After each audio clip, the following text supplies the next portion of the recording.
Oke, hari ini kita mau lihat satu teks perjanjian baru di dalam Yohanes 1 ayat 1, kemudian nanti Yohanes 1 ayat 2 sampai 5 ya. Sebagai contoh, kalau selesai syukur kita bisa bahas 5 ayat, kalau enggak kita mungkin akan bahas satu bagian aja. Yohanes 1 ayat 1 ya, karena itu sangat penting buat iman kita ya, dan kita akan lihat secara tekstual, literal meaningnya, kemudian historicalnya, uh, ya literal atau historical itu sama ya. Kemudian lapisan yang kedua apa? Spiritual meaningnya ya. Kemudian lapisan ketiga apa? Ya obedience ya, aplikasinya atau psychic-nya ya kan. Jadi ada sarkik itu pertama, yang kedua apa? Noetiknya ya kan. Yang ketiga psychic-nya. Psychic itu berarti kayak aplikasinya ya. Bagaimana teks itu relasi dengan kita, dengan sesama ya, itu psychic atau etikanya itu, virtue-nya ya. And then yang terakhir adalah the salvation ya, anagogiknya, keselamatan kita atau theosisnya. Itu toh ya, the Bible, Alkitab itu sendiri menuntun kita pada akhirnya kepada keselamatan atau theosis ya. Itu yang the most important, itu yang paling penting ya kan. Nah itu yang kalian harus beritakan itu. Kenapa kita harus memberitakan Injil? Karena di dalamnya ada Kristus yang menyelamatkan setiap orang. Ya kan? Itulah kenapa kita jadi hamba Tuhan, jadi pendeta, jadi pelayan-pelayan Tuhan, apapun nanti profesi kalian ya. Mungkin di sini nggak semua jadi pendeta, ya puji Tuhan semua jadi pendeta ya. Tapi apapun profesinya, jadi guru, jadi whatever lah ya, yang dimanapun kita bisa memberitakan Kristus itu ya, misalnya di dalam Alkitab itu sendiri. Oke, kita lihat di sini satu teks yang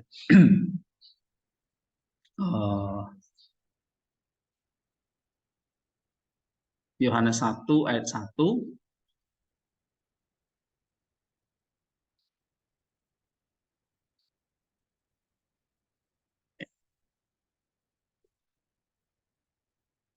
Ini Rosmi ini kok belum masuk ya? Nah, masih ingat baca teks ininya? Coba baca.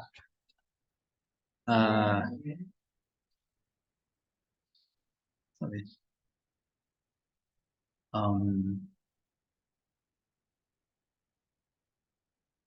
Ya, NRK itu kan? NRK, terus bacanya? Ini bagi.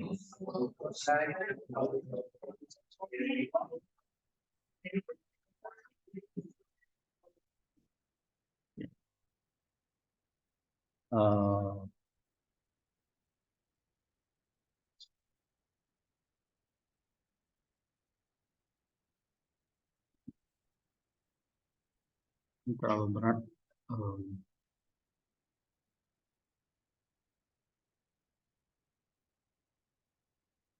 NRK and hologos, kai hologos, and proston, theon, kai theos, and hologos. Coba kalian terjemahin itu gimana?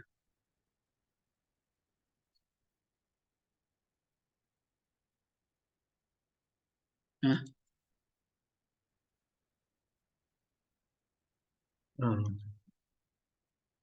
jadi error.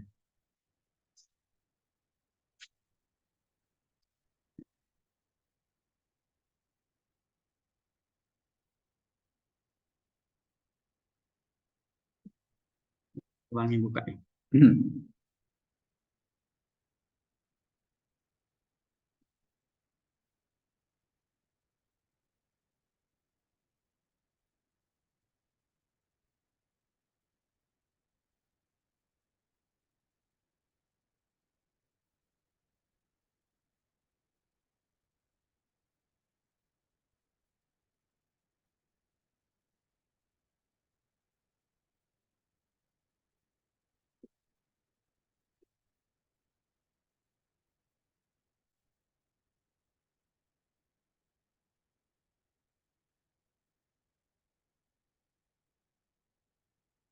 Jadi kalau diterjemahkan apa? Pada mulanya adalah firman.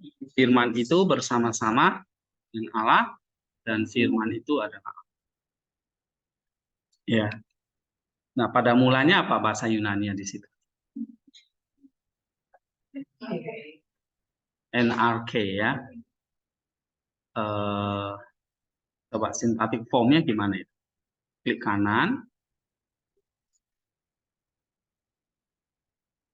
ya. NRK in the beginning. N itu was, hologos, the word. So pada mulanya adalah firman. Ya kan? Kai hologos dan firman itu, right? And pros bersama atau ada bersama with God dengan Allah. Tonteon, ya kan? Kai theos dan Allah nggak ada toteos ya, tapi kai theos dan Allah gitu kan? And hologos. Oh sorry, and hologos karena ada hologosnya, ada definisi artikelnya, maka hologosnya jadi subjek ya.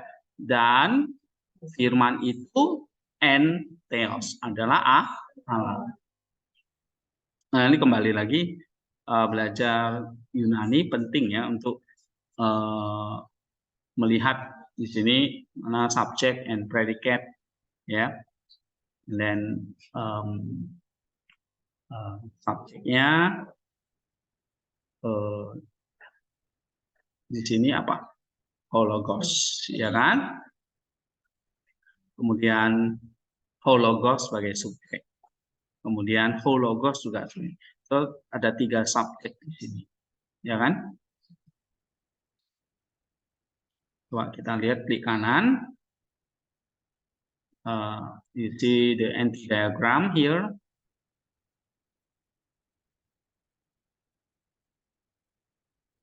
Nah, 3 subjek ya, hologos, hologos, hologos. Oke? Maka ada 3 predikat ini, n,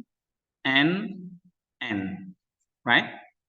Ya, NRK, and prostonteon, and theos. Nah, kenapa ini secara sintaksis ya, tetapi teksnya kan ditulis NRK dulu, baru NO logos, right? Ya, nah ini berarti ada penekanan pada NRK-nya. Ya, jadi dia tidak mulai hologos and NRK, tetapi NRK and hologos, ya kan? Berarti ada penekanan pada NRK-nya. Nah, NRK ini datif ya, n ini preposisi, n ya, pada atau di, NRK ini adalah permulaan, beginning, ya. Pada mulanya adalah firman. Nah, apakah di sini kalau kita terjemahkan RK itu artinya beginning, permulaan atau pada mulanya. Ya. Jadi pada mulanya adalah firman atau firman itu ada pada mulanya. Sama sih sebetulnya ya. Tapi kalau kita ikuti teksnya ya sesuai dengan apa yang ditulis Yohanes, dia menekankan NRK-nya di sini. Pada mulanya adalah firman. Baru kai dan ya hologos dan firman itu n adalah prostonteon bersama dengan Allah. Bisa ya? Nah, terus dan ini kai lagi dan firman itu n theos adalah Allah. Tapi tanpa artikel. Maka theosnya jadi predikat. Ya, ini kan theos nominatif predikat. Masih ingat ya? Jadi kalau saya tanya hologos 3 ini nominatif apa? Hologos ini nominatif subjek, ya kan? Predikatnya n ini n rk n prostonteon n theos, ya kan? Nah, dalam sebuah kalimat itu kan ada 5 yang penting ya. Ini ada subjek, ada predikat, terus apa lagi? Ada objek, ya kan? Ada modifier, satu lagi ada apa? Masih ingat nggak? Subjek, objek, ya kan?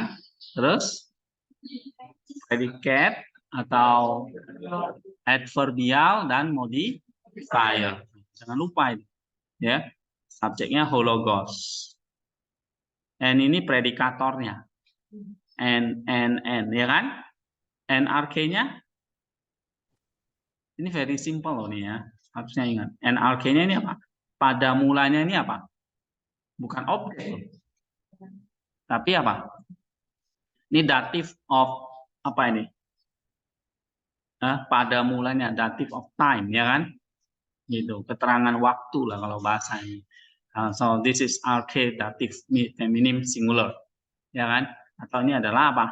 Adverbial, ya kan? Karena menjelaskan kata kerja. Jadi hologos itu ada, and ini artinya pos ya, ada, NRK pada mulanya. So this is the adverb, ya kan? Adverbial. Prostonteon ini juga sama. Logos itu ada, prostonteon bersama Allah itu. Ini ada tonnya bersama. Jadi firman itu ada atau adalah bersama Allah itu. Ya. Allah itu gitu. Baru yang ketiga, logos itu, firman itu adalah Allah. Tapi tanpa itu. Paham nggak? Jadi kalau kita terjemahkan sekali lagi. Ini apa lagi muncul ini? Oke. Hologos NNRK. Firman itu pada mulanya adalah firman.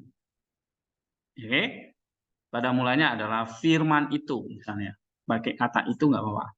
Dan firman itu ada bersama dengan Allah itu. Dan firman itu adalah Allah. Tapi tanpa itu. Jadi, kenapa? Karena Theos ini sebagai predikat. Ya. Apakah objek? Theos ini adalah objek? Bukan loh.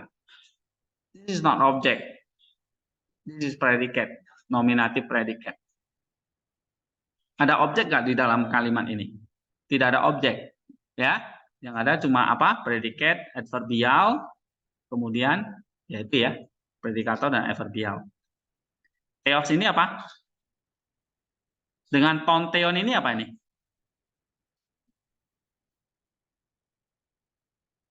Tonteon ini akusatif. Ya. Oke. Prostonteon. This is not object. Bukan akusatif objek ini. Bersama dengan Allah itu. So, akusatif apa ini? Ini adverbial kan? Karena menjelaskan kata kerja n. Gitu? Ya kan?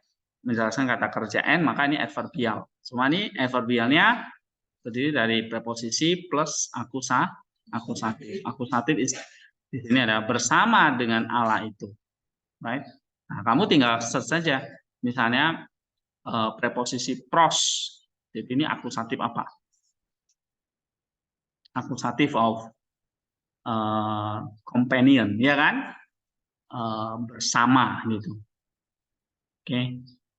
Bersama, menemani, maksudnya companion. Ya. Kamu buka dong Yunaninya. Ingat gak belajar Yunani? Kan namanya eksegesis ya.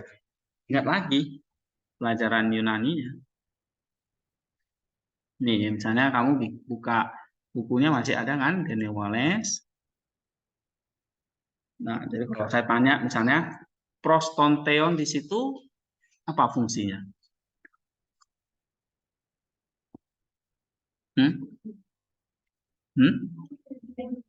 Adverbial apa? Hah?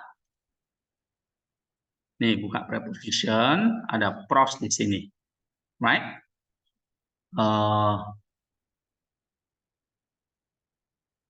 Tuh ya. Ada pros, kemudian dengan akusatif. Nah, apa ini? It's not object, ya kan? Ada purpose, spatial, temporal, result, opposition, association. Yang mana? Association atau companion ini. Ya kan? Menemani, in company with, atau with. So it's not purpose, not result, not temporal, spatial, position, but association. Nah, that's very important here, ya kan? Nah, satu lagi, misalnya ini, NRK. Jadi RKN, preposisi kan, with dative. Nah, kamu tinggal search lagi, belajar lagi. And what is meaning N here? NRK. Nah, N plus dative. Ya, banyak. Partial, temporal, association, cause, instrumental, reference, manner, thing, standard, equivalent for S. What is it? Mana? This is temporal, ya kan? In the beginning. Jadi bukan spasial, bukan instrumental, bukan manner, tapi temporal. Pada mulanya itu menjelaskan sesuatu yang temporal. Nah, nanti kita lihat temporalnya berarti orang melihat NRK itu pada mulanya adalah firman, berarti Allah ada di dalam waktu yang bagaimana ini? Pada waktu itu diciptakan kan, berarti firman itu juga diciptakan gitu, karena dia ada di dalam waktu. Pada mulanya itu waktu. Is it right? Apakah seperti itu ya? Nah, banyak yang salah memahami ya, karena seperti di kitab Kejadian, pada mulanya Allah menciptakan, ya kan, atau pada mulanya langit dan bumi dijadikan, ya. Pada mulanya Allah menjadikan langit dan bumi, itu kan juga pada mulanya, ya kan?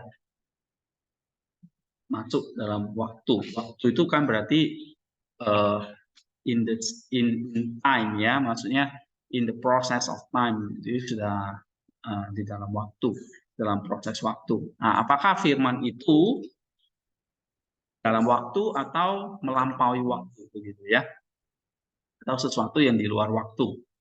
Tapi kenapa Yohanes di sini mengatakan NRK, pada mulanya? Seperti alam cipta langit bumi juga pakai pada mulanya, gitu ya. Nah, ini yang kita mau jelaskan di sini. Oke, nah tapi secara sintaksis saya kira ini very simple ya. Kalau saya tanya sekali lagi, misalnya Yohanes 1 ayat 1 ini ada berapa klausa? 3. Berarti ada 3 sintaktik konten, ya kan? Kan gitu. Karena ada 3 klausa. Klausa yang pertama apa? Logos and NRK. Diterjemahkan jadi pada mulanya adalah firman itu, ya kan? Klausa kedua, dan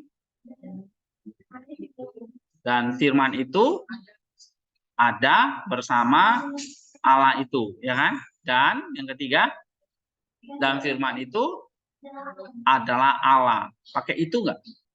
Enggak. Karena theos di sini is not the object, ya, tapi it's a predicate. Oke. Nah, misalnya kalau saya tanya lagi, misalnya di sini NRK adverbial, ya kan? Kalau prostonteon, NRK ini adverbial of time, ya kan? Prostonteon, iya, adverbial of association, ya kan? Ini adverbial juga. Theos di sini apa? Adverbial, object, predicate. Hah? Ini predicate, ya kan? NRK ini predicate. Berarti bukan objek. Oke. Saya kira udah jelas ya. Udah terjemahan bisa, sintaktiknya udah harus paham. Ya, kayak N ini, pros ini penting sekali. Kamu lihat di sini kenapa theosnya jadi predikat. Ini sebenarnya dibalik bisa sama-sama nominatif kan? Logos ini nominatif, theos ini nominatif. Kenapa enggak theosnya jadi predikat, subjek, logosnya jadi predikat? Why? Nah, ada yang bisa jawab nggak? Ayo. Theosnya secara sintaks ini betul ini. Kenapa nggak dijadikan subjek nih theos? Kok logos yang jadi subjek? Karena di logos itu ada definisi. Iya, right. Karena theosnya tidak diikuti definite artikel, logosnya ada. Jadi berarti nggak kalau kita salah ini, Yohanes salah nulis saja ini, ho-nya dikasih theos di sini, udah hancur kekristenan. Ya, jadi bidat semua.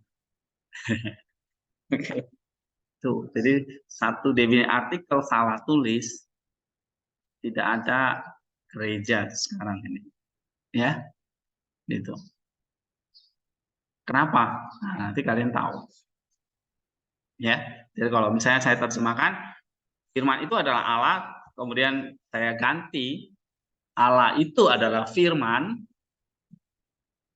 Nah, runtuh kekristenan. Ya, harusnya apa? Firman itu adalah Allah. Jangan kamu balik. Allah itu adalah firman. Ya, kan? Kalau Allah itu adalah firman, maka tidak ada lagi kekristenan. Oke, sekarang kita lihat ininya, nanti kontennya ya. Nah, kalau secara historical, ya Injil Yohanes ini memang ditulis untuk menjelaskan ya siapa Yesus sebagai Allah dan sebagai Mesias ya. Dia sebelum inkarnasi itu siapa, setelah berinkarnasi itu dia siapa. Oke, kalian bisa baca di buku ini ya, di Author of Study Bible. Coba kita lihat dulu ya.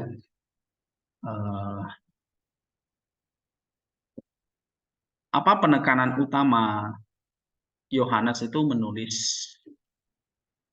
Dia nggak menceritakan tentang kisah hidup ya, kelahiran Yesus dan sebagainya.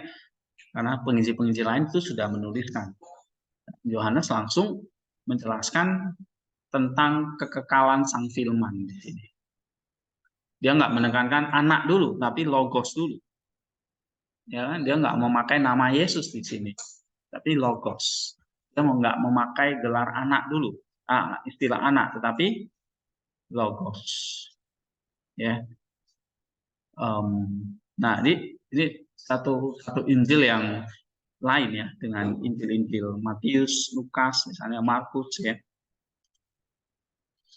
Oke, kita lihat. Kita tunggu buka dulu ya.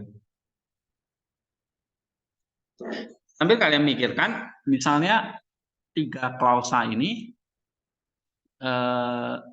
secara deep structure-nya itu artinya apa?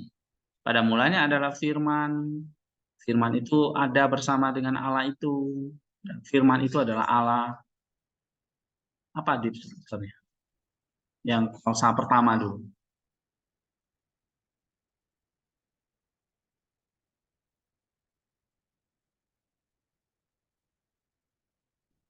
Kalau pada mulanya adalah firman, what do you think? Apa yang kamu bisa nangkap dari situ?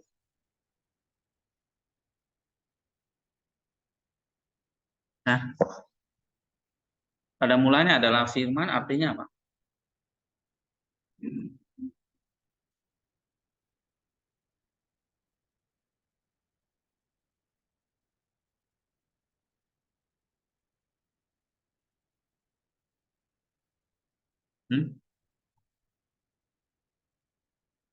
Berarti kamu mikir, oh pada mulanya adalah firman, apakah, oh berarti firman itu ada permulaannya gitu. Kalau ada permulaannya berarti dia ada satu waktu tidak ada dong, namanya permulaan kan gitu kan. Seperti meja ini ada permulaannya, jadi sebelumnya nggak ada kan. Setelah saya buat jadi ada kan gitu kan. Gitu. Is it right? Apakah seperti itu?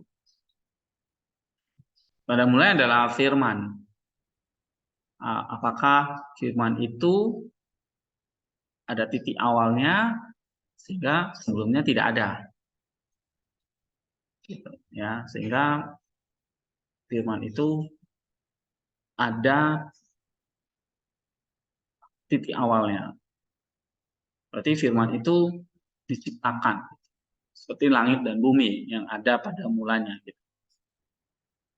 Atau yang kedua, firman itu justru menjelaskan pada mulanya, menjelaskan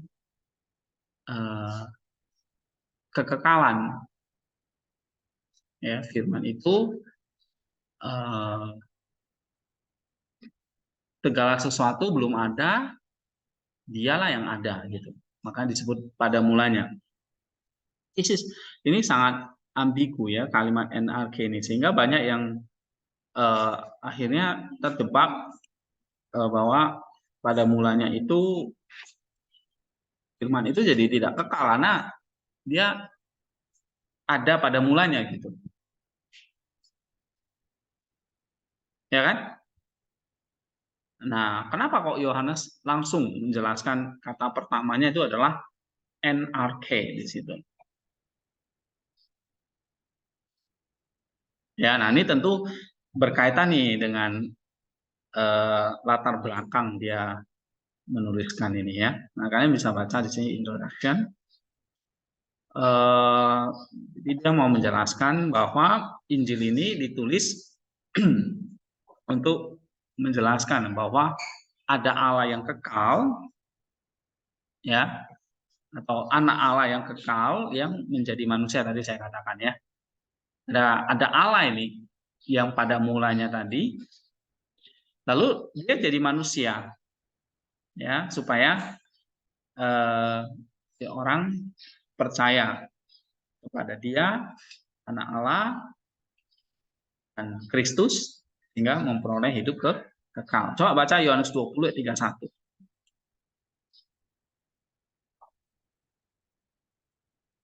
Oke. Yohanes 20 ayat 31.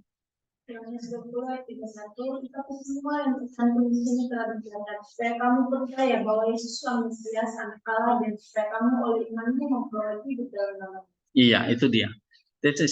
Ini tema yang tujuan yang paling utama. Selain itu ya memang dalam Injil Yohanes ini ada banyak sub-sub tema atau tujuan-tujuan yang lain ya. Tapi tema utamanya adalah menyatakan bahwa Allah yang kekal, sang anak Allah yang kekal itu menjadi daging supaya kita percaya kepada Yesusnya, kepada Yesus yang jadi dagingnya. Jadi nggak hanya percaya kepada ada logos gitu, nggak cukup, tapi percaya kepada logos yang jadi daging atau jadi anak manusia. Ya, ya ada banyak tema yang lain, misalnya tentang Allah Tritunggal nih banyak dibahas ya, tentang kemuliaan Allah, tentang spiritual dimension, sacramental dimension, tentang gereja, tentang Paskah, tentang penebusan ya. Itu ada 7 inti di situ. Oke. The Trinity, glory, the spiritual dimension, the sacramental dimension ya. The church, gereja, pastoral theme, and redemption, tentang penebusan. Nah, outline-nya seperti ini ya. Oke. Nah, ini kalau kita terjemahan New King James-nya seperti ini. In the beginning was the Word. Ya kan? And the Word was with God. And the Word was God. Gitu. Ya. Ini sama seperti tadi yang kita terjemahkan. Oke, nah sekarang kita ke langkah ke-6 nih. Kalau pada mulanya adalah firman, what do you think? Ada 2 kemungkinan ya. Pikiran liar kita ini ya. Allah tadi ada pada titik waktu tertentu. Jadi Allah itu seperti diciptakan. Firman itu diciptakan karena ada pada mulanya. Jadi sebelumnya tidak ada gitu. Atau yang kedua, pada mulanya itu justru menjelaskan segala sesuatu itu belum ada. Yang ada ya pada mulanya itu ya adalah firman itu. Yang mana? Yang nomor 1 atau 2?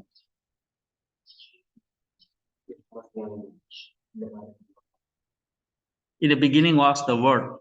Firman yang segala sesuatu belum ada, ya kan?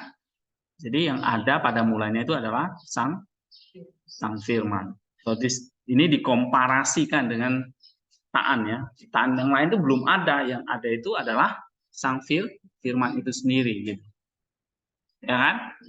Oke. Ada lagi yang lain?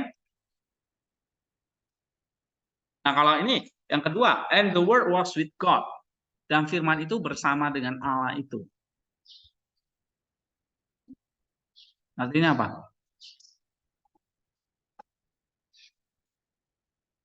Dan firman itu bersama dengan Allah itu. Apa deep structure-nya di sini?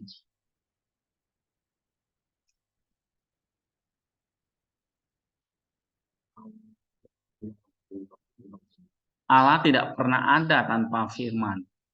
Jadi Allah selalu bersama dengan firman, atau firman itu selalu bersama dengan Allah. That's good point. Terus apa lagi?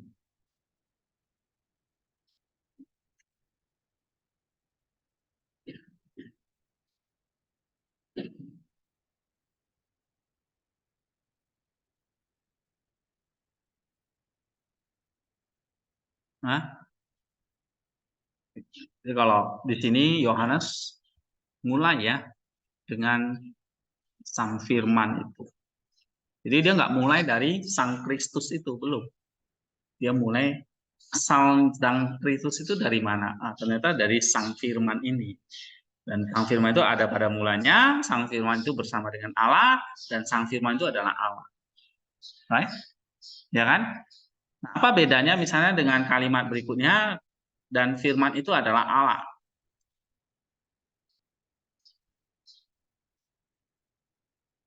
Firman itu ada bersama dengan Allah itu, dan firman itu adalah Allah. Nah, ini gimana menjelaskannya? Nah, kan suka coba tanpa baca buku kan? Ya ini saya kasih tantang kalian, coba mikir aja dulu. Gak usah baca buku dulu. Gak usah baca apapun. Namanya cari deep structure ya kan? Kalian pintar itu. Nebak-nebak sendiri ya. Saya suruh tebak nih kan.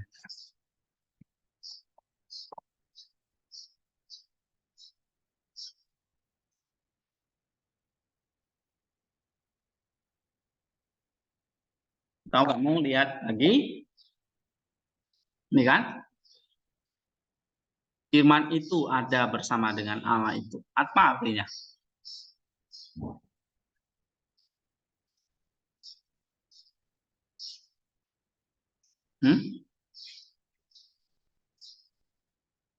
Mana sih kalian lambat banget? Ayo cepat.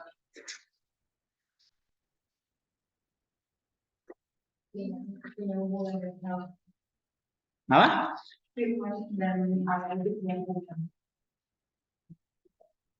Firman dan Allah itu punya hubungan. Hubungan apa? Hah? Oh, hubungan yang nggak bisa dipisahkan. Kayak gimana tuh hubungan yang bisa dipisahkan? Oke, that's opinion ya. Jadi firman itu maksudnya Yesus Rizka itu punya hubungan yang sangat dekat dengan Allah. Oke, sebelum ke masalah hubungan ini berarti apa ini? Coba deep-nya, deep structure you see. Kalau saya mengatakan saya ada bersama dia, misalnya. Itu artinya apa ini?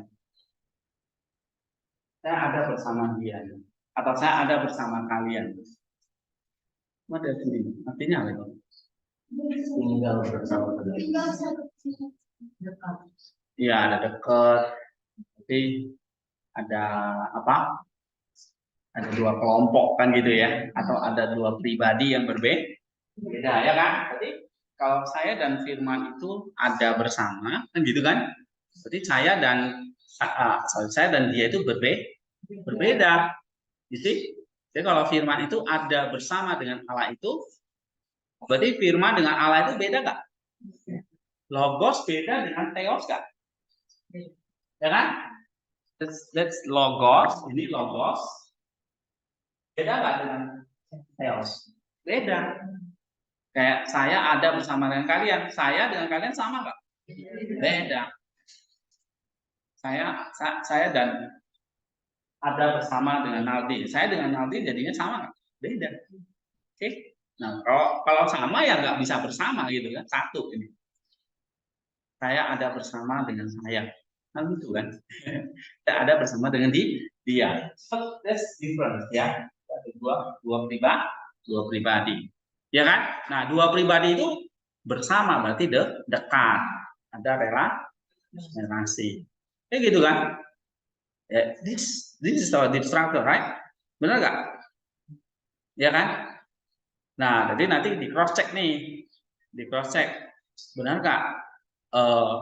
Pikiran kita ini sudah nggak pikiran Kristus? Ya, jangan hantam promo kamu. Pakai zip dia kamu hantam sana sini. Oke, yang ketiga apa? Hologos and theos. Orang firman itu adalah Allah. Artinya apa ini? Loh, tadi dikatakan saya dan firman itu dua pribadi. Allah dan firman itu dua pribadi yang berbeda. Nah, ini sekarang kok firman itu adalah Allah. Yang ketiga apa maksudnya?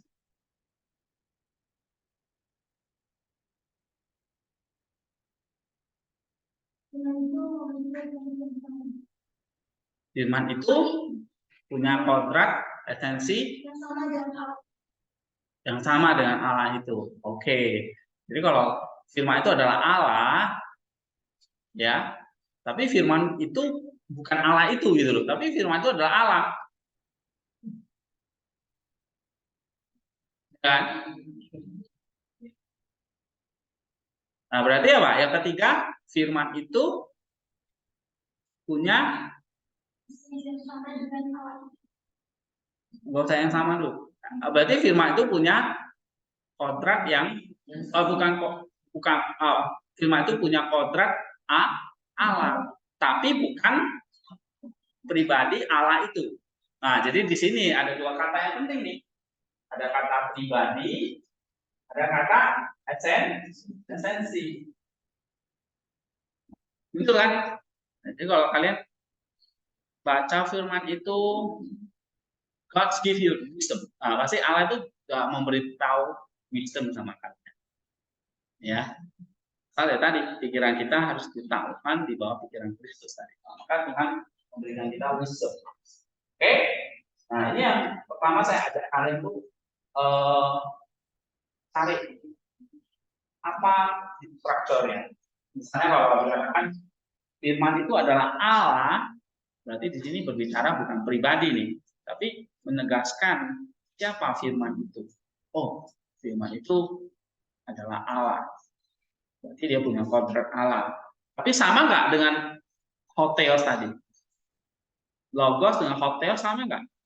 Berbeda karena kalau sama nggak bisa bersama kan?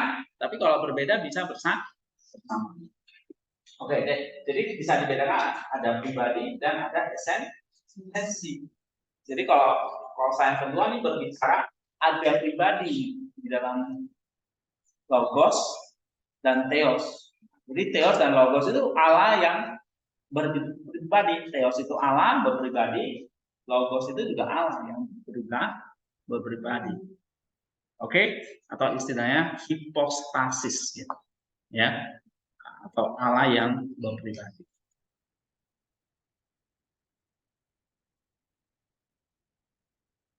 Ya kan? Misalnya saya kasih contoh. Joe Biden adalah presiden. Jokowi adalah presiden. Gitu kan? Yang kalian tahu dua-duanya itu presiden ya kan? Jokowi ada bersama dengan Joe Biden. Ya kan? Ada bersama. Berarti Jokowi dan Joe Biden dua pribadi yang berbeda kan gitu. Jadi saya mengatakan Joe Biden adalah presiden. ya kan? Jokowi adalah presiden. Presiden Jokowi ada bersama dengan Presiden Joe Biden. Nah, dua pribadi yang berbeda, tapi dua-duanya presiden. Nah, itu simpel ya kan? Sebetulnya contoh yang gampang menjelaskan ayat itu sebetulnya. Tapi yang simpel ini banyak orang yang mikirnya jadi aneh-aneh nanti. Ya, seperti saksi Yehova malah memikirkannya bahwa logos itu akhirnya karena dia ada pada mulanya, ya, dan dia adalah ada bersama dengan Allah. Jadi akhirnya firman itu diciptakan. Oke. Nah, sekarang kalau kalian sudah ngerti, bisa kita cek nih, ya. Kalau dikatakan logos itu ada pada mulanya, atau pada mulanya adalah logos. Berarti di sini logos itu kekal, karena sebelum segala ada sesuatu, logos itu sudah ada dulu, ya kan? Nah, misalnya kita coba baca ini ya. Apa kata fathers di sini? Misalnya Chrysostom dan kawan-kawan ya. Nah, coba baca. Siapa? Triska. Dengan kebijaksanaan seorang nelayan yang telah dibicarakan, Chrysostomus Yohanes membawa kita buah sulung Injil. Dia memulai Injilnya dari kekekalan anak Allah, Chrysostom, Agustinus. Nah, jadi memang secara historis konteksnya ini ya, ini masih secara konteksnya Injil Yohanes itu memang mau memperkenalkan Kristus itu atau Sang Firman itu adalah kekal, mulai dari kekekalan dia, ya. Terus kelahiran manusianya dari perawan Maria agar dapat dipahami dalam konteks kelahiran pertama ini. Dia berbicara tentang anak sebagai logos atau firman pada mulanya yang menurut definisinya sendiri berarti tidak ada yang mendahului. Nah, jadi dari Cyril mengatakan apa? Segala sesuatu belum ada ini, ya kan? Tidak ada yang mendahului soalnya. Terus Kitab suci menggunakan istilah pada mulanya dalam beberapa pengertian yang berbeda, tetapi di sini Rasul Yohanes berbicara tentang awal yang kekal, menghubungkan firman dengan hikmat kreatif yang ada pada awalnya, yang menurut Amsal pasal 8 ayat 22 membawa penciptaan alam semesta. Nah, begitu. Jadi kalau di sini kalau menurut Origen pada mulanya artinya apa? Apa? Di sini Yohanes berbicara tentang kekekalan, ya, berbicara tentang awal yang kekal. Nah, itulah Sang Firman. Lalu Sang Firman itulah hikmatnya Allah yang menciptakan alam semesta. Terus pada mulanya mengingatkan kita kisah penciptaan dalam kitab Kejadian, tapi berbicara lebih jelas tentang Sang Pencipta itu sendiri. Selanjutnya, sementara kitab Kejadian berbicara tentang ciptaan pertama. Kalau Yohanes ini ayat 1-18 mengungkapkan ciptaan baru di dalam Kristus. Nah, begitu. Jadi kalau pada mulanya Allah menciptakan langit dan bumi, sama Yohanes dibalik ini sekarang. Pada mulanya adalah firman. Nah, ini menciptakan lalu kan kalau di kitab Kejadian itu kan Allah menciptakan hari pertama, kedua, dan ketiga sampai hari ke-6 ya kan. Nah, sementara kalau di dalam kitab Yohanes ini ayat 1-18 ini menceritakan tentang ciptaan baru. Nanti kalau kamu lihat di pasal 1 ayat yang kedua ya atau ayat yang ketiga, segala sesuatu dijadikan oleh Dia. Maksudnya diciptakan oleh Dia dan tanpa Dia tidak ada satupun yang telah jadi dari segala yang telah dijadikan. Ya, dalam Dia ada hidup dan hidup itu adalah terang manusia. Nah, dan sebagainya. Jadi sama Yohanes itu oleh di sini Origen mengatakan dibalik sama Yohanes ya. Oke, jadi ini ciptaan baru di dalam Kristus. Terus? Dia adalah terang sebelum dunia ada. Kebijaksanaan ini intelektual dan esensial yang ada sebelum segala zaman. Iya. Firman yang hidup yang pada mulanya bersama Bapa dan yang adalah Allah dan suara Allah. Yohanes tidak membahas masalah waktu, hero dari Alexandria, atau urutan yang terakhir. Urutan yang teratur. Rasul Yohanes menunjuk kepada Bapa sebagai arke, yaitu sumber anak, diri dari anak sebagian, yang dirinya sebagai anak dan agen penciptaan merupakan sumber dan penyebab atau pada mulanya dari semua yang ada. Jadi kata arke di situ maka disebut NRK, ya. Pada mulanya arke itu pada mulanya justru itu menunjukkan sumber dari sang anak, ya, yaitu sang bapak. Jadi bapak itu sebagai arkenya, sumbernya. Jadi kalau pada mulanya maksudnya pada sumbernya, jadi anak itu berasal dari sang bapak. Ya. Jadi kalau dia berasal dari arke, ya, maka bapak itu sumber penyebabkan, anak itu akibatnya. Sebabnya bapak, arkenya, lalu and logos, nah itu akibatnya, yaitu logos, itu firman. So you see that di sini NRK ini sumbernya, akibatnya logos. Jadi maka ditekankan di sini NRK pada mulanya berarti menunjukkan sumbernya. Arke itu sumbernya Bapak. Ya kan? Akibatnya apa? Logos. Itu yang diceritakan oleh siapa ini?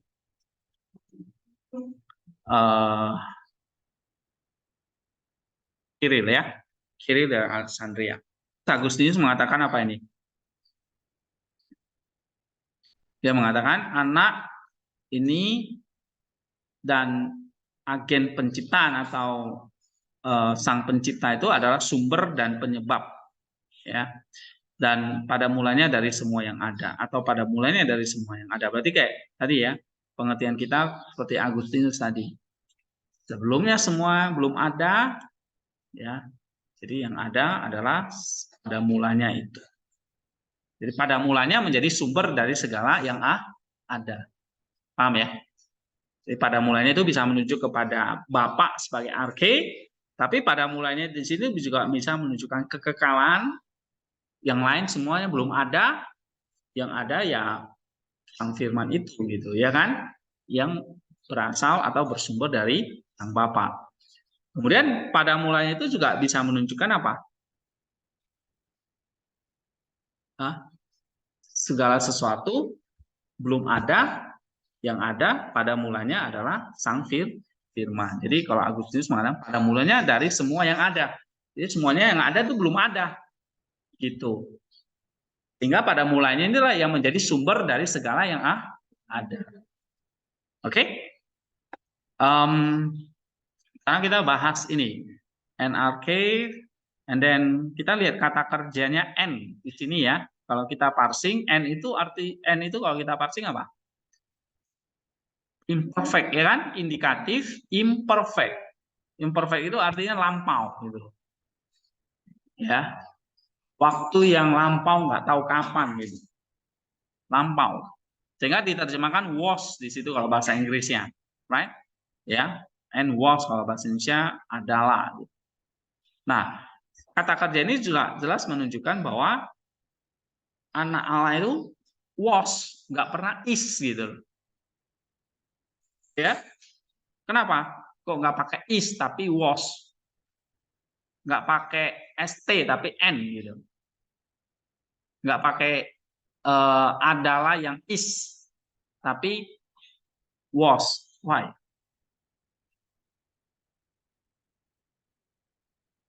Nah, ini jelas menunjukkan apa?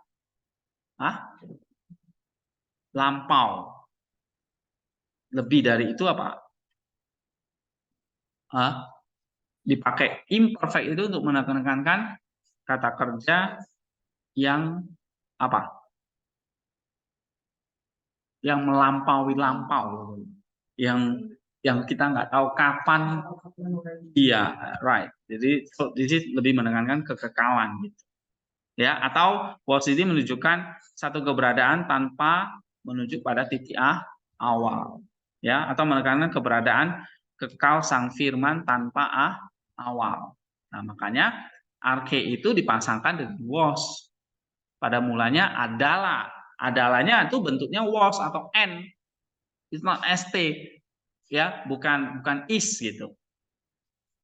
Nah, ini menunjukkan bahwa pada mulanya itu bersifat kekal. Ya.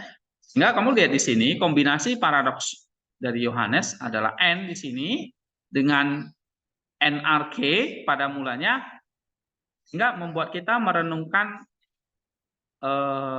kata Chrysostomos, kesementaraan dan keterbatasan kita. Gitu. Dengan bahasa kita yang terbatas, kita cuma bisa mengatakan ya kekal, ya pada mulanya gitu.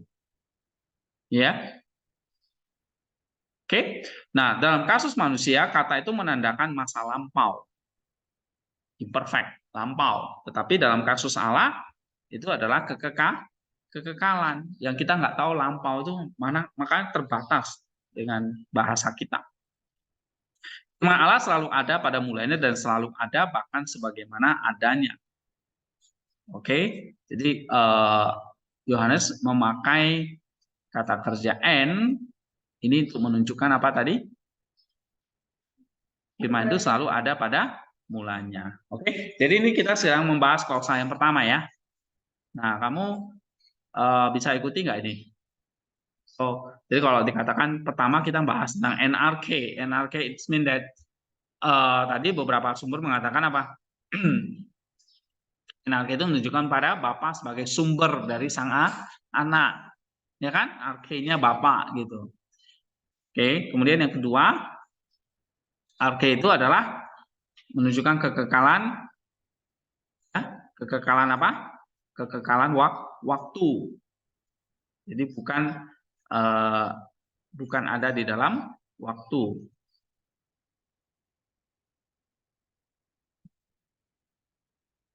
Oke, next. Tadi Agustinus mengatakan apa?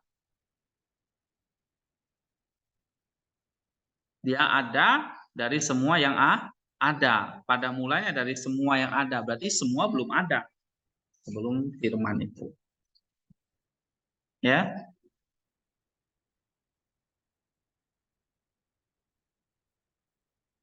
Oke. Bisa lanjut. Kemudian N ini artinya apa? Kekekalan, ya. Kekekalan bukan hanya sekedar masa lampau. Ini Chrysostomos ya. Ini nanti kamu bisa baca di buku ini loh. Saya terjemahkan dari buku ini. Udah punya ya, volume berapa itu?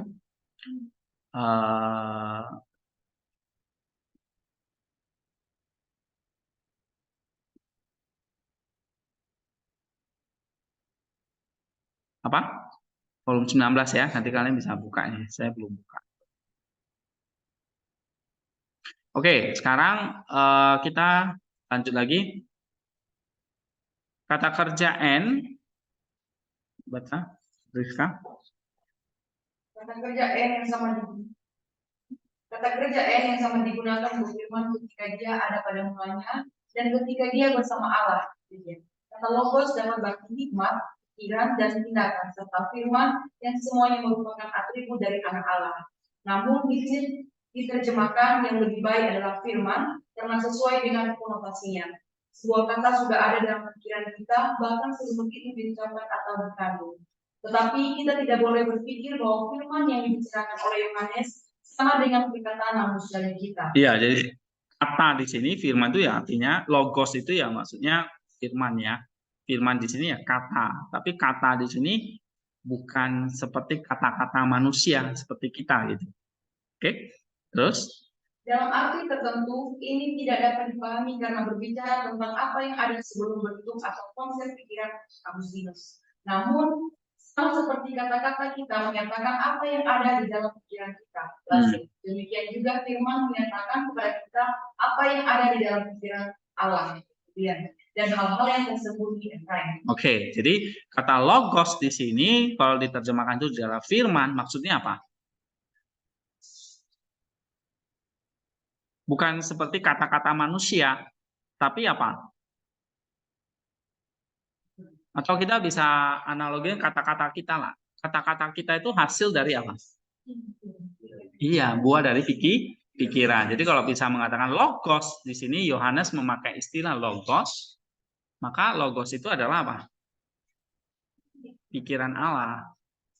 Ya kan? Atau hikmatnya Allah. Maka logos ini bisa artinya hikmat pikiran, tapi pikiran ini bukan pikiran kerja otak ya, tetapi memang itu intelek kita ya, atau nusnya Allah gitu. Ya, pikirannya Allah gitu.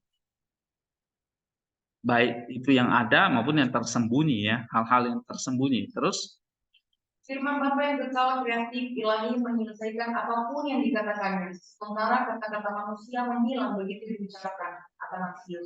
Itulah sebabnya firman ini dipisahkan dari kata-kata manusia yang bahkan pada mulanya tidak ada. iya, nah, pikiran Allah ya, kita simpelnya kita ngomong gitu lah ya. Hikmatnya Allah itu sesuatu yang kekal, kreatif, ilahi, ya kan? Karena Allah itu kekal, kreatif dan ilahi. Maka firman-Nya itu berbeda dengan kata-kata manusia.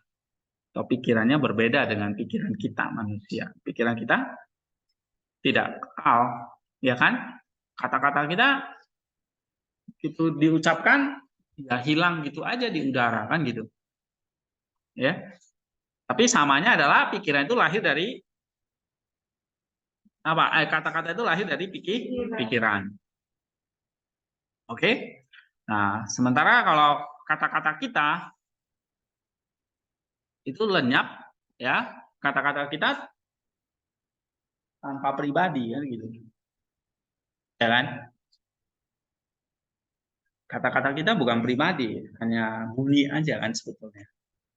Sementara firman-Nya Allah itu bukan bunyi gitu loh. Dan kata-kata seperti kita gitu. Ya. Oke. Kok baca lagi. Binda. Yang keras. Penginjil Yohanes mengambil tema kealahan yang berinkarnasi demi kita. Yohanes tidak menuliskan tentang kelahiran Allah sebagai manusia, masa kanak-kanaknya dan pertumbuhannya menjadi dewasa. Karena hal-hal ini telah dibahas secara memadai oleh para muridnya yang lain. Ini tidak berarti bahwa para penulis Injil yang lain tidak membicarakan keilahian anak tunggal Allah. Jika kamu perhatikan dengan seksama, kamu akan melihat bahwa mereka juga memberitakannya, tapi tidak secara panjang. Oke, jadi di sini Yohanes tidak ceritakan tentang anak-anak Yesus, pertumbuhannya ya, tapi dia langsung membicarakan tentang keilahiannya. Nah, maka dikatakan firman itu ada pada mulanya. Nah, gitu ya, bicara tentang keilahiannya. Terus Yohanes juga tidak terlalu memusatkan perhatian pada firman yang ditinggikan sehingga ia mengabaikan ekonomi inkarnasi. Karena roh yang satu dan sama itulah yang digerakkan dan menghubungi semua penulis Injil. Yohanes dengan demikian menceritakan kepada kita tentang anak karena Bapa telah dikenal dalam perjanjian lama. Namun, ia tidak berdiam diri tentang Bapa. Sebaliknya, ia menyebutkan Bapa ketika berbicara tentang anak. Ia menunjukkan bahwa sang anak tunggal itu kekal ketika ia menyatakan pada mulanya adalah firman yang berarti sejak semula. Jadi ini menurut Theophila pada mulanya itu apa? Bersifat kekal. Ya, sang anak tunggal itu kekal. Terus? Karena firman itu ada sejak semula, maka tidak ada waktu ketika ia belum ada. Nah, jadi istilah pada mulanya atau sejak mula itu menunjukkan apa? Tidak ada waktu ketika. Iya, yang tidak ada waktu ketika ia belum ada. Ngerti nggak maksudnya? Karena dia bukan waktu. Dia yang menciptakan waktu. Tapi firman itu bukan waktu. Kekal itu waktu enggak sih? Bukan. Itu beyond time gitu. Yang namanya waktu ya fana gitu ya. Lahir kita lahir, tua, mati itu waktu, berproses waktu. Tapi Allah nggak pernah lahir, nggak pernah tua, nggak pernah mati kan gitu. Jadi Allah itu bukan waktu, firman itu bukan waktu. Maka tidak ada waktu ketika dia belum ada. Ya, oke. Terus? Bagaimana kamu tahu? Mungkin ada yang bertanya bahwa pada mulanya sama artinya sejak semula. Kita mengetahui hal ini baik dari arti umum dari kata-kata tersebut maupun dari apa yang dikatakan oleh Injil Yohanes yang sama dalam salah satu suratnya. Apa yang ada dari mulanya telah kita dengar. Yohanes pasal 1 ayat 1. Apakah engkau melihat bagaimana rasul yang terkasih menafsirkan perkataannya sendiri? Tapi orang yang sesat mungkin menjawab, saya mengerti bahwa pada mulanya berarti apa yang dikatakan Musa ketika ia berkata, pada mulanya Allah menjadikan langit dan bumi. Kejadian 1 ayat 1. Nah, tadi ya saya bahas, pada mulanya Allah menjadikan langit dan bumi. Ini kata yang sama dipakai oleh Musa ketika menuliskan tentang penciptaan bumi gitu ya kan. Pada mulanya juga. Nah, apa artinya sama ini dengan Yohanes 1 nih? Coba baca lagi. Sana pada mulanya tidak berarti bahwa apa yang Allah ciptakan itu kekal. Lalu mengapa di sini harus berarti bahwa sang anak tunggal itu kekal?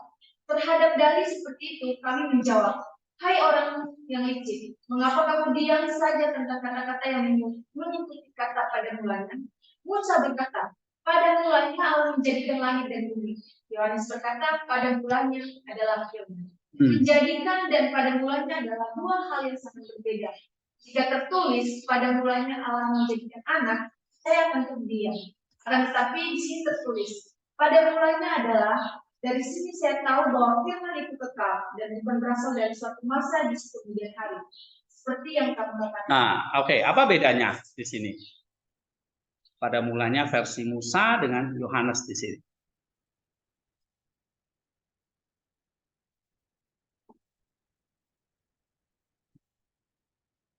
Ya gampangnya Musa pada mulanya itu bersifat tidak kekal kan? Karena ada sesuatu yang dijadikan. Ya, langit dan bumi itu. Jadi kalau pada mulanya menjadikan apa? Apa yang dijadikan itu memang ada mulanya, ada waktunya gitu. Sedangkan Yohanes mengatakan apa? Pada mulanya adalah firman. Nah, bedanya di mana? Kalau pada mulanya adalah di sini, tidak ada kata menjadikan. Jadi Vila itu nggak mengatakan pada mulanya Allah menjadikan firman kan gitu. Jadi nggak? Atau pada mulanya apa? Pada mulanya iya, pada mulanya terjadilah firman gitu. Nggak ada kan? Jadi nggak ada kata jadi. Kalau ada kata jadi itu berarti apa? Ada mulanya, ada ciptaannya, ada waktunya gitu. Masuk di otak kalian nggak? Masuk kan? Oke. Kalau pakai adalah berarti apa? Pada mulanya adalah. Nah, bedakan dengan pada mulanya menjadikan. Oke? Nah, ini kayak permainan kata-kata, tapi kalau kita nggak baca Teofila kita nggak ngerti loh. Ya kan? Gitu. Nah, ini kamu baca di sini nih. Ada di buku ini kok. Oke? Nah, jadi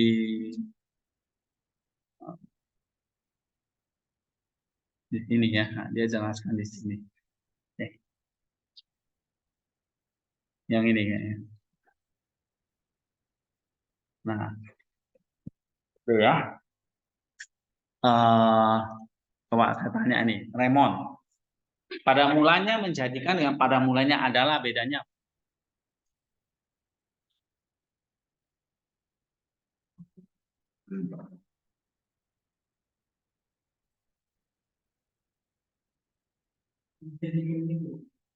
Iya, Pak. Adalah. Oke. Apa bedanya? Kalau ada itu ya boleh dengan waktu dengan menjadikan itu pada waktu yang menjadikan berarti kan dari ada tidak ada menjadi ada, ya kan, namanya menjadikan. Misal saya menjadikan meja ini, berarti dulunya nggak ada meja kan, sekarang ada meja kan gitu. Apakah firman itu seperti itu? Enggak ada pakai kata menjadikan kan? Ya, oke. Nah, kita lihat ya, misalnya teks Septuagintanya kayak gimana? Aduh, ini kenapa?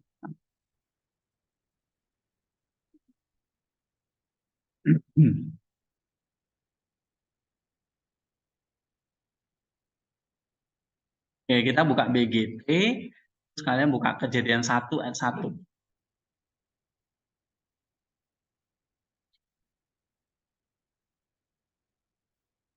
Oke, ya. Nah, itu. Oh, baca. NRK juga kan, bahasa Yunani ya kan? Benar nggak? Right? Sama nggak dengan Yohanes pakai? Dengan Musa pakai? Sama. Tapi lihat di situ. Poiesen. Nah, di situ ada kata menjadikan. Sedangkan Yohanes pakai apa? N, adalah. Kalau Musa nggak ada N kan di situ. Tapi poiesen, predikatnya yang beda. Kan? Nah, satu epoesen menjadikan atau menciptakan. Menciptakan sama ya. Jadi jangan bingung. Kalau N adalah tadi imperfect was itu tadi, kekekalan tadi. Oke. Nah, bedanya apa? Tadi kalau menjadikan itu berarti penciptaan dari tidak ada menjadi ada. Kalau adalah menunjukkan kekekalan, yaitu yang firman itu yang kekal itu. Oke? Kita lanjut ya. Baca lagi. Dari sini saya tahu bahwa firman itu kekal dan bukan berasal dari suatu masa di kemudian hari seperti yang kamu. Sampai mana kamu? Dari sini mana ini? Oke, ini ya. Oke. Sampai sekarang sampai di sini. Yang kalian bisa download aja sih di WordPress-nya ya. Dari sini saya tahu bahwa firman itu kekal dan bukan berasal dari suatu masa di kemudian hari. Seperti yang kamu katakan, lebih jauh lagi. Mengapa penginjil mengatakan pada mulanya adalah firman dan bukan pada mulanya adalah anak? Ia melakukan hal itu untuk merendahkan diri terhadap kelemahan kita. Sehingga kita tidak akan mendengar tentang anak di awal dan langsung membayangkan suatu kelahiran yang penuh nafsu dan kedaya. Nah, di sini misalnya dikatakan pada mulanya adalah firman, bukan pada mulanya adalah anak. Kenapa? Nggak pakai istilah wios atau anak, tapi logos. Apa, Riko? Ya, alasannya kenapa? Kok Yohanes nggak pakai istilah anak, tapi logos?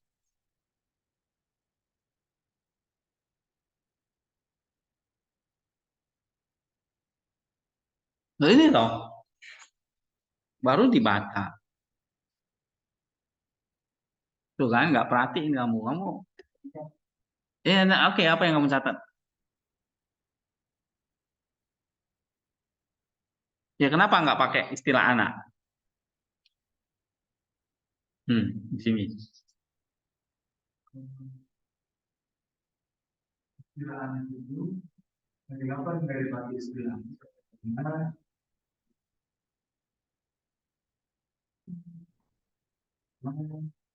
dia melakukan itu untuk merendahkan diri. Karena istilah anak itu dipakai menggantikan istilah anak itu nggak langsung dipakai sih ya, bukan nggak dipakai, nanti Yohanes juga pakai, tapi di awal dia nggak pakai supaya kita nggak membayangkan ya tentang satu kelahiran yang penuh nafsu atau kedagingan. Karena istilah anak itu kan bagi kita ya kok Allah itu kok punya anak sih, maka Allah melahirkan. Nah, begitu ya. Tapi dia pakai istilah firman. Saya cuma mau ngetes kalian tuh bacanya gimana sih gitu. Bengong-bengong. Kak, baca lagi. Jangan bengong ya. Perhatiin. Ia menamai anak itu firman, supaya kamu dapat mengerti, hai pembaca, bahwa sama seperti sebuah kata yang dihasilkan oleh pikiran tanpa nafsu. Demikian juga firman itu diperanakan dari Bapa tanpa nafsu. Nah, itu. Ya kan? Jadi kalau NRK, Bapak itu sebagai arke, sebagai sumbernya, maka firman itu berasal dari mana? Bapak. Tapi dia nggak mau pakai istilah anak, supaya kita nggak memikirkan ini anak dari nafsu gitu loh. Nggak mungkin lah Allah itu punya nafsu kan? Atau Bapa itu punya nafsu. Maka firman itu diperanakan dari Bapa yang tanpa nafsu. Terus? Ia juga menyebutnya firman karena Kristus sang firman telah memberitakan kepada kita apa yang berasal dari Bapa. Sama seperti setiap perkataan memberitakan apa yang dipikirkan oleh Kristus. Nah, karena firman itu adalah pikiran tadi, hikmat, perkataan, maka kayak kamu, perkataanmu berasal dari mana? Ya dari kamu, dari pikiranmu, gitu loh, ya kan? Sama seperti firman itu berarti ada sesuatu yang berasal, benar nggak? Tidak berdiri sendiri. Firman itu ada nggak? Ada, tapi dia bisa berdiri sendiri nggak? Nggak bisa, dia harus berasal dari dia berarti ada sumbernya, begitu maksud saya. Kata-katamu nggak mungkin tiba-tiba kamu keluarkan kan? Harus ada sumber dari pikiranmu, dari dirimu gitu. Ya kan? Nah, sama seperti firman tadi, kalau dikatakan pada mulanya adalah firman, berarti kita langsung harus mikir.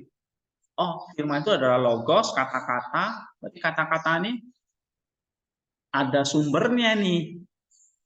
Oh, sumbernya dari mana nih? Oh, dari Bapa ternyata.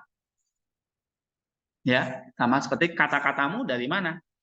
Dari pikiranmu gitu loh. Ya kan? Nah, ini yang dikatakan dari Teofila. Jadi firman karena Kristus sang firman berasal dari Bapa. Terus lebih jauh lagi yang menyebut anak sebagai firman untuk menunjukkan bahwa firman itu adalah kekal bersama Bapa. Bagaimana mustahil Nus dapat ada tanpa pikiran atau firman, demikian pula mustahil Allah Bapa dapat ada tanpa anak. Nah, begitu. Ngerti nggak maksudnya ini? Berarti kalau tadi sang firman, istilah firman aja secara implisit itu mengandung ada kata Bapak di situ. Seperti kata-katamu, berarti ada mewakili kamu nggak di dalamnya? Ada kamu nggak, Naldi? Kata-kata Naldi, berarti ada nggak wujud Naldi? Ada. Firman, berarti ada nggak Bapak? Otomatis. Sehingga Bapak dengan firman itu sebetulnya apa? Satu kesatuan gitu. Ya, seperti kata-kata saya. Ya ada saya gitu loh. Kalau nggak ada saya, nggak ada kata-kata gitu, ya kan? Oke. Nah, di sini dikatakan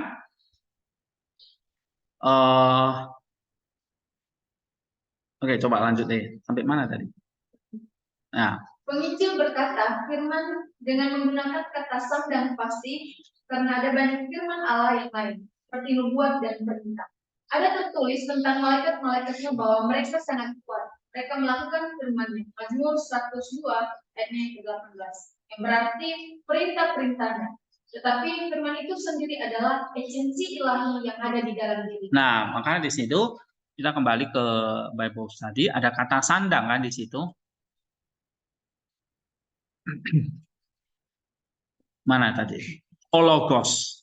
Oh, ini kata sandangnya. Itu menunjukkan firman itu cuma satu tok, satu-satunya. Ada kata ho. Ya, nggak ada firman-firman lain. Jadi Allah itu cuma punya satu firman. Kalau kita banyak firman, kita punya banyak kata-kata, kita punya banyak kata-kata, kita nggak banyak sekali gitu ya. Sehingga di sini firman itu hanya satu dan bukan firman-firman yang lain. Jadi di sini menarik ya, ada istilah ini tadi saya kelewatan. Bagaimana mustahil nus dapat ada tanpa pikiran atau firman, demikian pula mustahil Allah Bapa dapat ada tanpa anak. Jadi kalau istilah firman itu muncul, kita harus melihat Allah dan firman itu adalah satu kesatuan yang tidak terpisahkan. Jadi tidak ada firman kalau tidak ada Bapa. Tidak ada Bapa kalau tidak ada firman. Ya, jadi kalau Bapa pasti ada firman. Kalau ada firman ya pasti ada Bapa, kan gitu. Kayak kamu, ada kata-katamu ya berarti ada kamunya. Ada kamu berarti ada kata-kata kamu. Kan Pak, kalau saya bisu gimana, nggak bisa ngomong? Ya ada pikiranmu kan? Pikiranmu itulah firman itu. Ya.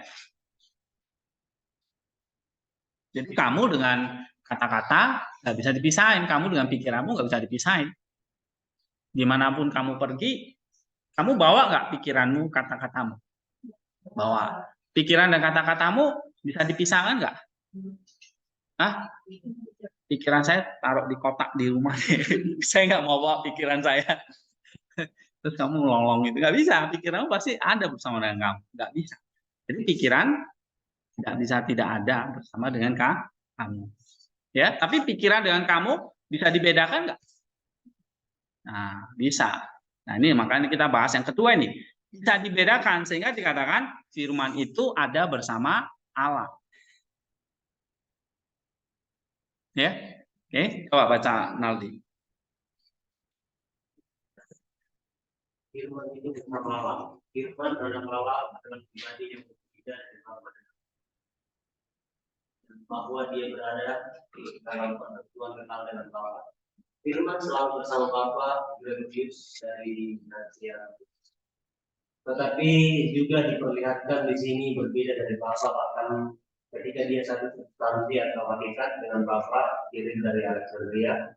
Namun kita harus menyadari bahwa kata Bapa belum digunakan di sini dalam prolog Injil ini, juga bukan anak, karena Yohanes khawatir bahwa seseorang mungkin tanpa disadari mencoba memanusiakan Allah dalam Gregorius dari kita. Yohanes juga menjaga terhadap siapapun yang mungkin berpikir bahwa firman itu tidak akan dikatakan kepada kita bahwa firman itu tidak di dalam Allah tetapi bersama Allah, sehingga menyatakan kekalahannya sebagai pribadi bersama Bapa. Jadi Bapa dan Anak pada saat yang sama tak berbeda, kiri dari Alexandria tetapi juga satu, Ambrosius. Maka dalam pengertian ini anak dapat dipahami hadir pada mulanya sebagai hikmat di sisi Bapa. Jelas toh. Misalnya kamu dan pikiranmu atau kamu dengan kata-katamu kan nggak bisa dilepaskan. Tetapi di sini ada persekutuan ternyata. Berarti bisa dibedakan. Tidak bisa dipisahkan satu, tapi pada saat yang sama berbeda. Atau bisa dibedakan tapi tetap bersatu. Nah, itulah hubungan firman dan Bapa tadi. Ya, ini kembali kayak kamu belajar Allah Tritunggal nih, sesuatu yang memang nggak gampang dijelasin ya. Oke, nah maka di sini apa kata Gregorius di sini? Firman selalu bersama dengan Bapa, pribadi yang berbeda dari Bapa. Kalau berbeda, berarti dia bisa bersekutu. Kayak kamu dengan pikiranmu bisa bersekutu nih. Kamu akan mengatakan, pikiran kamu jangan macam-macam ya. Jangan pikiran yang negatif ya. Gitu. Kamu kendalikan pikiran. Karena kamu dengan pikiranmu itu berbeda. Oke? Coba kalau kita nggak bisa mengendalikan pikiran kita, liar gitu. Lama-lama kita jadi orang gila kan gitu. Nah, firman cuma bedanya adalah pikiran itu bukan pribadi kita lah yang berpribadi, ya kan? Jadi kalau firman itu selalu berpribadi gitu. Oke? Nah, makanya mereka bisa saling bersekutu. Terus, apa kata Kiril di sini? Berbeda, tapi dia satu substansi, satu hakikat, satu kodrat dengan dengan Bapa itu Kiril. Terus apa lagi? Memang kata Bapa dan Anak itu belum dipakai supaya kita nggak mencoba memanusiakan Allah ya, kata Nisa. Terus apa lagi? Kata Chrysostom apa?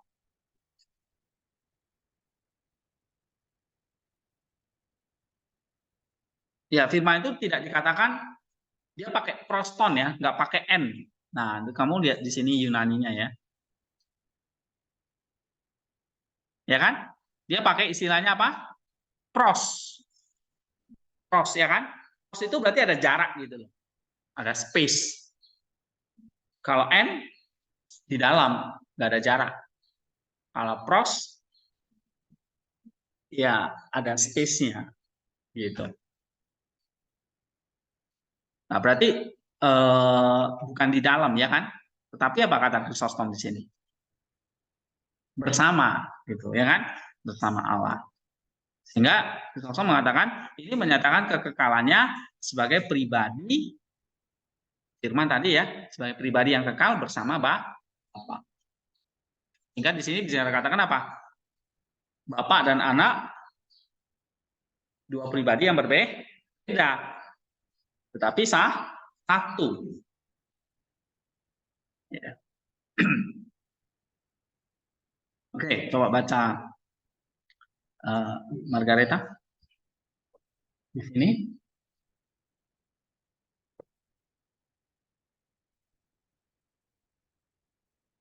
Ini Yohanes meneruskan dengan lebih jelas lagi bahwa samanya adalah menurut semua orang.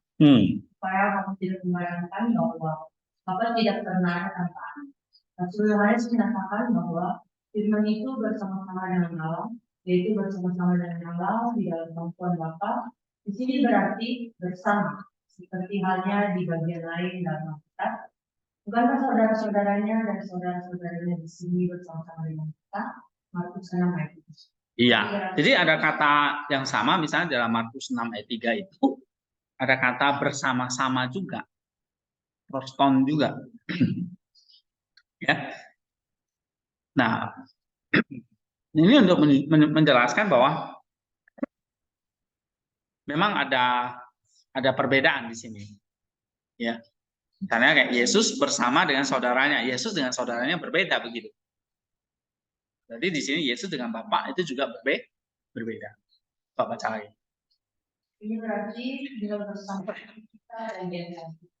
Mustahil Allah dapat hidup tanpa firman, akal budi, hikmat, atau kuasa.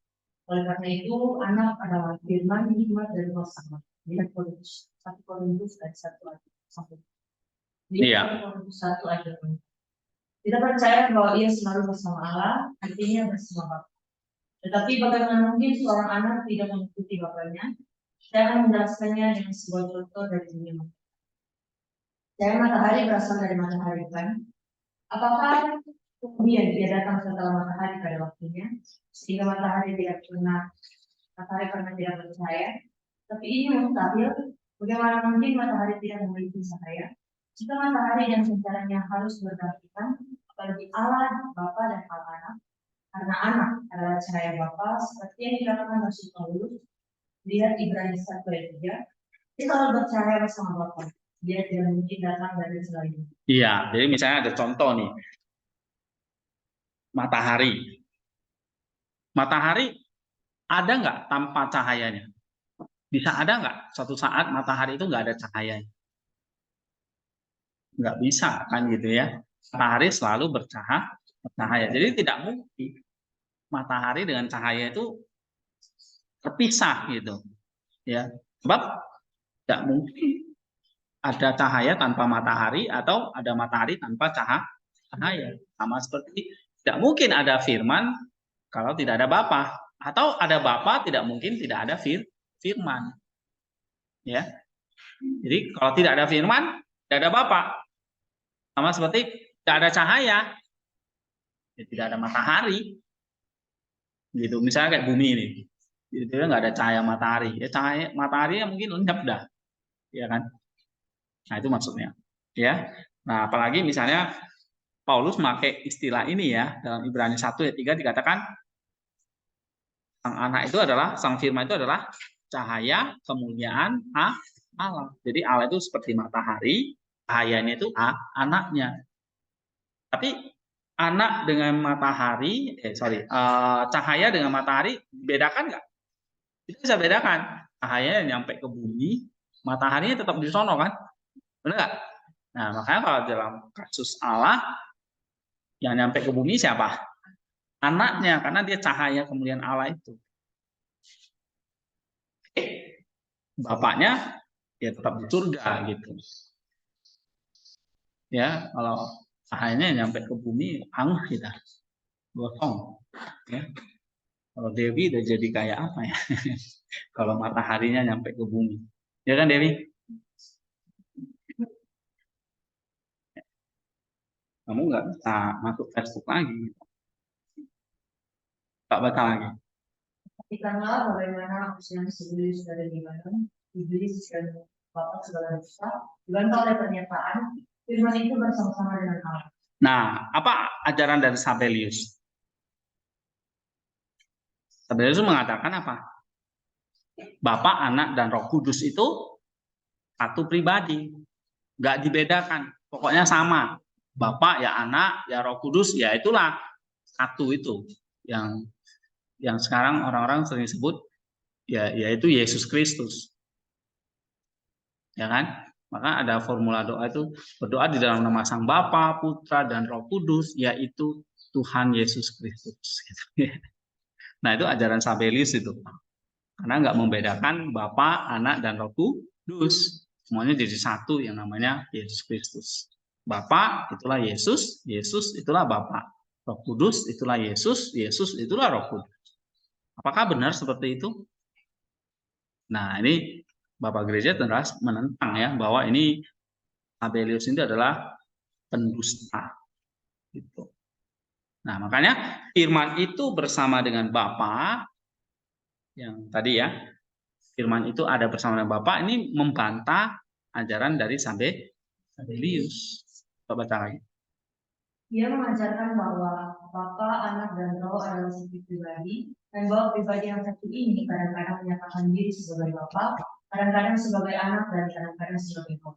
Tetapi penginjil Yohanes menyatakan dengan jelas bahwa firman itu adalah satu pribadi, dan Allah Bapa adalah pribadi yang lain.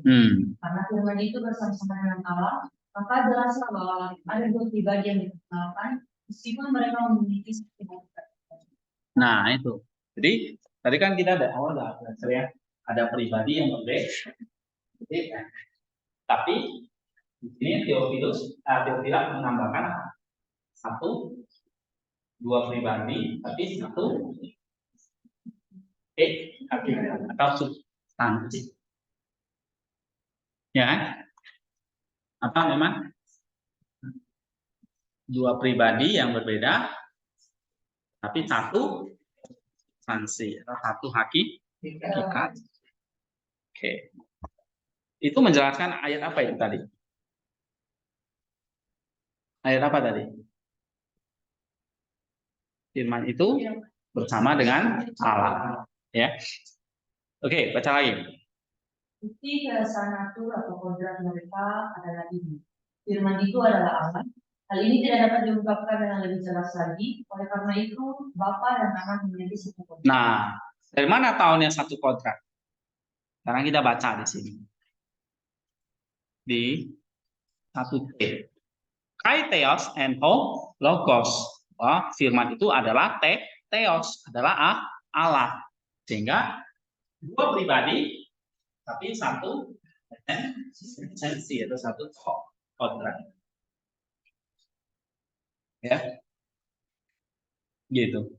Firman itu bersama dengan Allah menunjukkan dia dua pribadi. Firman itu adalah Allah menunjukkan dia satu kodrat. Satu kodrat dengan apa? Bapa. Ya, esensi dengan Bapa, dengan Allah. Nah, kita baca lagi. Biarlah Aris dan Sabellius berkata, Arius yang menyatakan bahwa anak adalah ciptaan daripada Bapa ditentukan dengan ini. Pada mulanya adalah firman, dan firman itu adalah Allah. Dan Cornelius yang menyatakan bahwa ada satu kesatuan bukan pilih tunggal dari pribadi-pribadi dipertemukan dalam hal ini. Firman itu bersama-sama dengan Allah. Yohanes yang Agung menyatakan bahwa firman dan Bapa berbeda satu sama lain, tapi tidak sama. Mereka berbeda dalam pribadi-pribadi mereka, tapi satu dan sama dalam hati. Berikut ini sebuah contoh untuk memperjelas maksudnya. Petrus dan Paulus berbeda satu sama lain karena mereka adalah dua pribadi yang berbeda. Tapi mereka tidak berbeda dalam hati ini karena mereka memiliki natur kemanusiaan yang sama. Demikian juga Bapa dan Anak berbeda satu sama lain di dalam dua pribadi mereka, tapi mereka tidak berbeda dalam jenis karena mereka memiliki natur yang sama. Nah, itu. Misalnya Petrus dan Paulus. Itu jelas bisa bersekutu nggak mereka? Bisa, karena dua pribadi. Ya, dua pribadi yang berbeda. Tetapi mereka sama dalam hal apa? Natur manusia. Jadi dua-duanya sama-sama manusia. Sama seperti Bapak dan anak. Bisa bersekutu, dua pribadi yang berbeda. Tapi dua-duanya adalah satu natur, yaitu ilahi. Ya, ini kata Theophila. Kalau baca lagi. Ini. Firman itu adalah Allah. Firman anak Allah adalah sama dan kekal dengan Bapa. Dia sendiri adalah Allah dengan bedanya yang sama dengan Bapa. Berapa orang memutarbalikan dan salah menerjemahkan frasa firman itu adalah Allah. Untuk menyebarkan ajaran mereka bahwa anak Allah adalah makhluk yang tidak sepenuhnya ilahi. Terjemahan seperti itu tidak dapat mendukung, salah, tidak jujur dan menipu. Ya, jadi dibalik gitu ya, dikatakan Allah itu adalah firman gitu. Terus firman itu sendiri tidak sekedar ucapan suara. Firman itu adalah substansi pribadi, dia adalah Allah. Ayat ini mengungkapkan bahwa anak Allah adalah Allah dan tidak hanya disebut Allah. Terus pengulangan ketiga kata kerja N dalam klausa terakhir Yohanes 1:1 menegaskan bahwa apa yang dia adalah, yaitu Allah, dia kesampingkan Gregorius dari Nazianzus. Ketiadaan kata sandang menegaskan firman itu si hakikat Allah, bukan firman itu adalah surat Allah, tetapi firman itu adalah Allah. Nah, makanya nggak ada kata sandangnya. Coba lihat, ada kata sandangnya nggak? Di teosnya. Nggak ada. Kalau ada kata sandang bagaimana? Berarti Allah Bapa sama dengan Allah Anak. Nah, ini bahayanya di situ ya. Tapi ada yang mengatakan kalau nggak pakai kata sandang, ini kurang ilahi. Allahnya lebih rendah daripada Allah Bapa. Nah, ini di sini dikatakan ya. Mana tadi? Ketiadaan kata sandang menegaskan firman itu sehakikat Allah, bukan firman itu adalah seorang Allah. Nah, ini terjemahan dari saksi Yehova itu menjelaskan gitu. Firman itu adalah seorang Allah. Berarti ada Allah yang utama, ada Allah yang lebih kecil, seorang Allah tadi. Ya, nah ini yang kita nggak terima. Jadi jelas firman itu adalah Allah gitu aja. Oke. Terus menambahkan kata sandang di sini apa yang menjadi pilihan tersebut sudah ditempelkan sebelumnya pada ini. Harus mengantisipasi mereka yang akan ditangkap dengan yang malam, dan karena itu dia memastikan mengakui pilihan anak dan artinya sebagai Allah. Firman ini ada pada mulanya, dialah yang beritahu Musa, dia yang telah mengutus saya.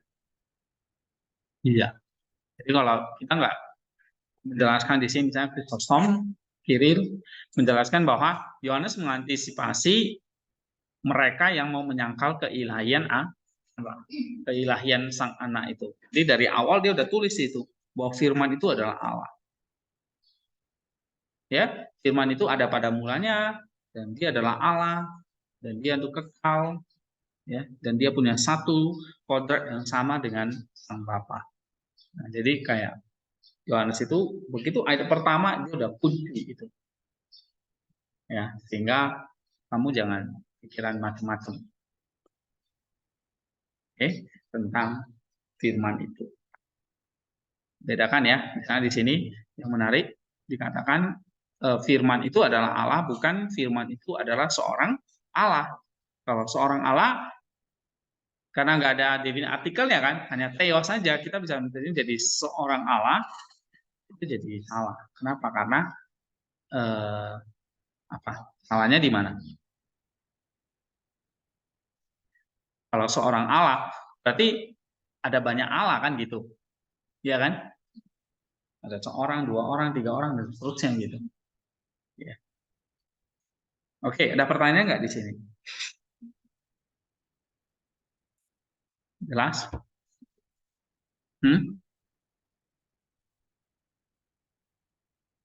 Oke, kalau jelas, jadi apa yang bisa kita simpulkan, misalnya kita ringkas secara teologisnya. Teologisnya gimana?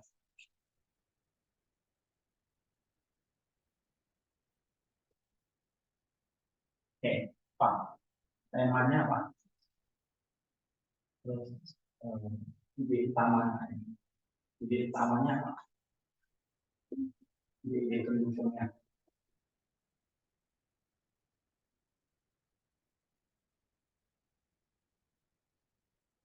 Ayo, apa Allah? Ide utamanya apa?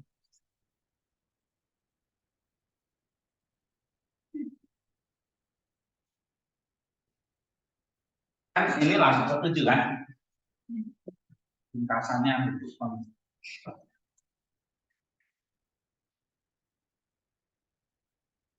Bahas apa sih dari tadi kita nih? Lagi ngomongin apa nih? Bukan ngomongin tentang rujak, sambal kan gitu kan? Ngomongin apa kita ini? Hah? Ide utamanya apa? Ini tentang apa nih? Logos, ya kan? Tentang sang firman. Oke, poin satunya apa?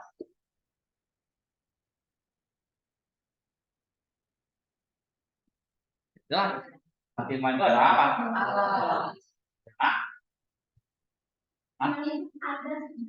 Iya, ada oke, firman adalah kekal. Yang kedua, firman adalah pribadi. Sama dengan sama dengan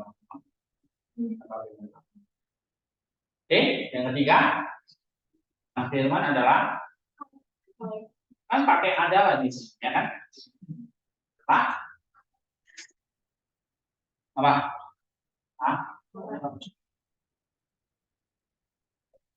Firman itu kekal, sang firman itu pribadi, sang firman itu adalah Allah. Dapat kan? Jadi 3 poin ini kalian bisa katakan. Oke. Nah, konsep teologisnya. Berarti yang ke-8 apa? Refleksinya, ya kan? Atau personalnya. Ini bicara masih karena firman itu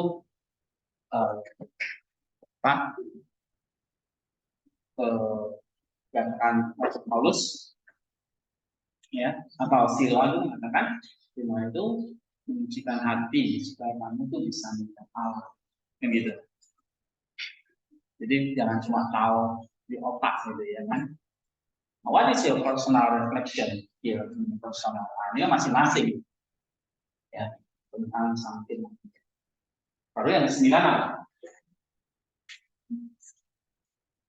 Obedience, ya kan? Atau aplikasi.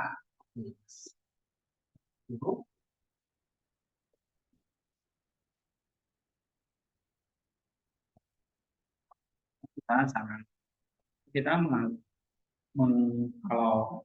kalau obedience itu kan proporsional itu kan harus mendengar dan takjub gitu ya, kata kali software kan kemarin. Nah, apa yang kamu dengar secara personal? Ya, kalau firman itu sama logos itu, kalau dia kekal, dia pribadi, dia adalah Allah. Makanya kamu sudah mengatakan, ya saya harus miliki sama logos itu. Ya, misalnya gitu. Oke, saya percaya kepada sang logos itu. Nah, saya bersyukur saya bisa mengenal logos itu, ternyata dia kekal, dia pribadi, dia adalah Allah. Siapa aku? Saya yang bisa mengenal sang firman. Nah, lalu ketaatan kita apa? Obedience ya. Misalnya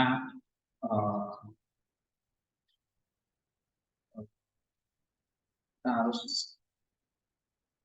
berpikir yang benar nih tentang Allah, jangan sampai salah, ya kan? Jangan sampai saya mengajarkan atau saya memahami Allah yang salah ini, firman yang salah ini. Oke? Nah, pokoknya firman ini ya makin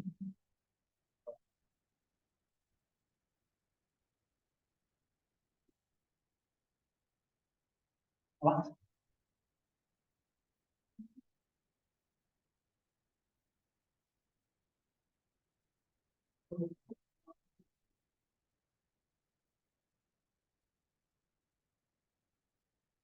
Oke, kita cek dulu, ini sama ini ya.